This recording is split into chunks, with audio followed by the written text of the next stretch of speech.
ఒంటరిగా ఆడపిల్ల దొరికింది కదా అని అత్యాచారం చేయబోతావా? నీలాంటి వాడిని నీకే పిచ్చి, మగ పిచ్చి. శిష్యురాలిని కూడా చూడకుండా నా జీవితాన్ని పాడు చేయాలని చూస్తావా? చెయ్యని తప్పుకు ప్రాణం పోయినా క్షమాపణ కోరు. నన్ను కట్టి కొట్టే మునగాడు ఈ చుట్టుపక్కల లేడు.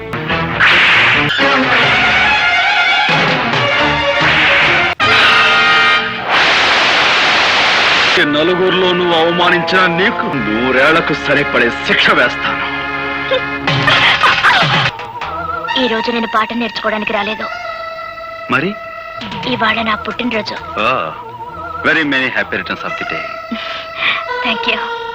ఈ రాత్రి మా గెస్ట్ హౌస్ లో పార్టీ అరేంజ్ చేశాను, మీరు రావాలి. అలాగే. అలాగే అంటే కాదు, ప్రత్యేకంగా మీకోసమే ఏర్పాటు చేశాను, తప్పకుండా రావాలి. తప్పకుండా వస్తాను.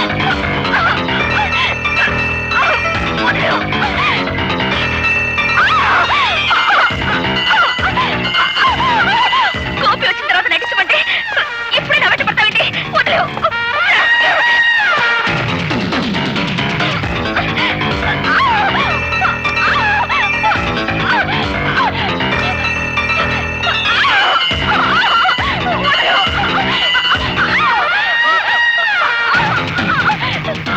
నేను నటించమంటే ఏమిటో చేసే పని పశువులా ప్రవర్తించుకో. వదిలేవు.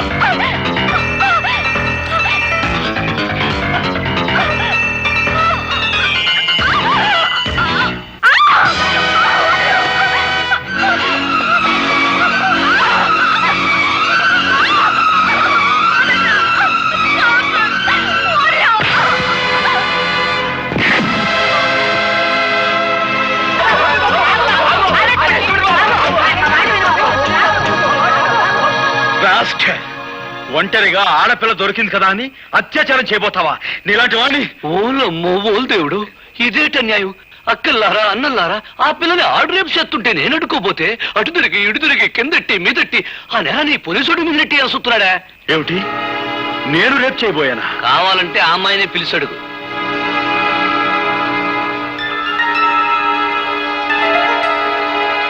రాధా, ఏమిటి ఆలోచిస్తున్నావు?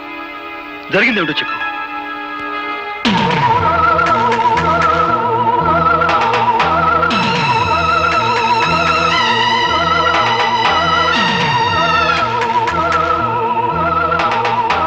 రాధా, వీడి వాగే వాగుడికి నువ్వు నోరు తెరిచి నిజం చెప్పి వీడి నోటికి తాళం వేయి.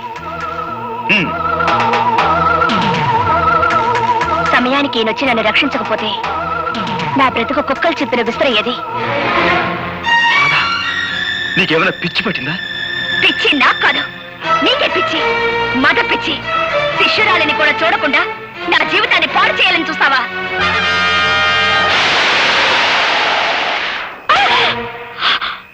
పెళ్లిడు వచ్చిన ఆడపిల్ల మీద నువ్వు చేసుకోవడం తప్పు. బా నువ్వెన్నైనా చెప్పు, రేపు జరగబోయే పంచాయతీకి అబ్బాయి వెళ్ళటం నాకు ఇష్టం లేదు. నువ్వు నోరు మీద. ఈ ఊరికి ఒక కట్టుబాటు ఉంది, అందరూ దానికి కట్టుబడి ఉండాలి. నానా, దయచేసి ఈ విషయంలో ఎవరూ తలదూర్చొద్దు. అది మనిషి కాదు, రాక్షసి. అందుకే కొట్టాను. ఎందుకు నువ్వు అనేదేమిట్రా? పంచాయతీకి వచ్చి నేను క్షమాపణ చెప్పాల్సిన అవసరం నాకు లేదు అంటాను. సరే, నువ్వు వెళ్ళకపోతే నీ బదులు నేను వెళ్ళి పంచాయతీ ముందు నిలబడతాను రా. అమాయకమైన ఈ కేమె ప్రజానీకానికి ఈ ఆముదారాశ్రయ దండాలు దండాలు. ఇంత ఘోరంగా దారుణంగా జరిగిపోన సంఘటన మొత్తం ప్రజానీకానికంతా తెలుసు. కానీ నా మీద లేనిపోని నేరాలు మోపాలని పెద్ద డ్రామా యాక్టింగ్ చేసేస్తున్నాడు ఈ హార్మోనియం పెట్టిగాడు. జరిగిన ఈ సండాలపు విషయాన్ని పోలీస్ కేసుగా నమోదు చేసేసి ఈ డుక్కు నాయాల్ని ఏ కీలు కా కీలు, ఏ జాయింట్ కా జాయింట్ తీసేయగలం. కానీ మీకేమాని కొన్ని కట్టుబాట్లున్నాయని, ఎవళ్ళు తగులు ఆళ్లే సెటిల్మెంట్ చేసేసుకుంటారని నాకు అండర్స్టాండింగ్ అయిపోనాది. కనుక వద్దు వద్దని అబ్బాయి ఎంత మొత్తుకుంటున్నాయనకుండా నువ్వే తీసుకొచ్చావు ఈ పంచాయతీకి. ఈ తతంగం సొత్తుంటే వాళ్ళు కావాలని పన్నిన పన్నాగంలా ఉంది. నేను చూడలేని ఘోరాన్ని, నువ్వే చూసుకో. ఇన్స్పెక్టర్ గారు, పియాతి పియమైన నా గ్రామ ప్రజలారా, ఇందులో ఇరుక్కుంది ఆడు కూతురు ఈడి కూతురు కాదు, నా కూతురు, నా కన్న కూతురు. ఈ కేసు తాలూకు తీర్పు పోలీస్ స్టేషన్ 4 గోళ్ల మధ్యలో జరగకూడదని ఈ ఇన్స్పెక్టర్ గారు ఒప్పుకున్నందుకు గాను దీని తాలూకు తీర్పు ఈ గ్రామం నడిబొడ్డులో ఈ రచ్చబండ మీద ఈ ప్రజలందరి ముందు ప్రజలే తీర్పు చెప్పాలని అందరినీ కోరుకుంటూ నేను కూడా కూకుంటున్నాను. ఎప్పుడూ తీర్పు చెప్పేది మీరే కదా, కానివ్వండి. నిజమేననుకో, తగు మా అమ్మాయికి సంబంధించింది కదా. మీ నిజాయితీ మీద మాకు నమ్మకం ఉంది, మీరే తీర్పు చెప్పండి. ఈ ఊళ్ళో ఉన్న ఆడపిల్లలందరూ నా సొంత కూతుళ్ళు లాంటి. ఒక ఆడపిల్లని మానభంగం చెయ్యబోయాడు అంటే అది ఘోరమైన నేరం.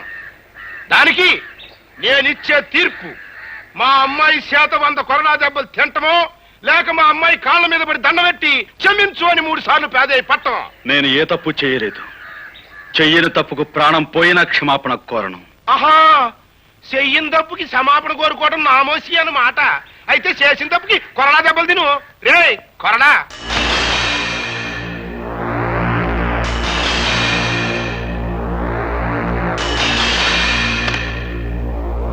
అది కట్టేట్రా.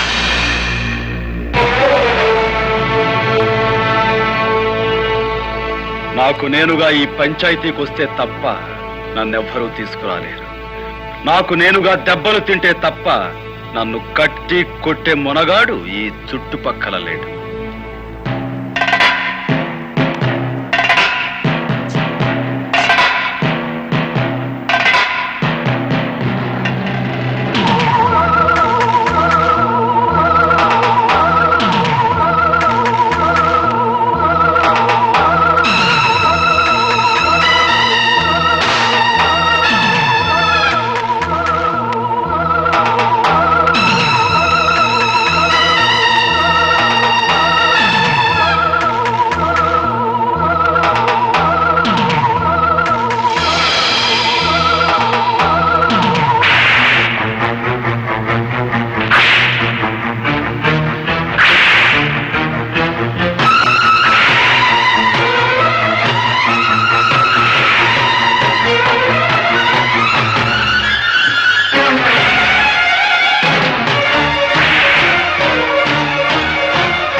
గోపికన్ని కొరడాతో కొడుతున్నారమ్మా.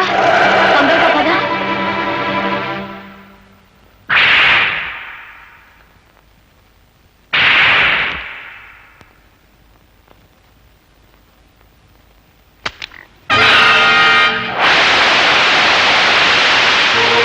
నీ ఆవేశం తగ్గిందా?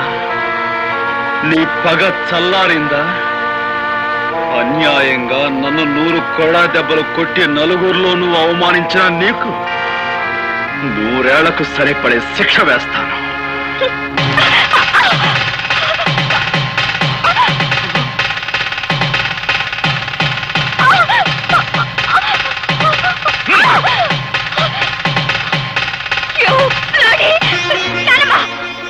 తప్పమ్మా, నీ పెళ్లి జరిగిపోయింది.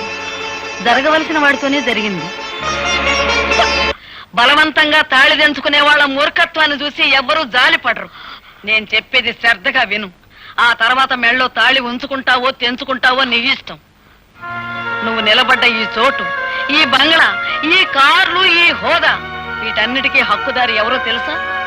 నీ మెళ్ళో బలవంతంగా తాళి కట్టాడే అతను, ఆ గోపి. నువ్వు అనుకుంటున్నట్టు మీ నాన్న పుట్టుకతోనే ధనవంతుడు కాదు సరికదా? కనీసం మధ్యతరగతి కుటుంబీకుడు కూడా కాదు. తెలుగు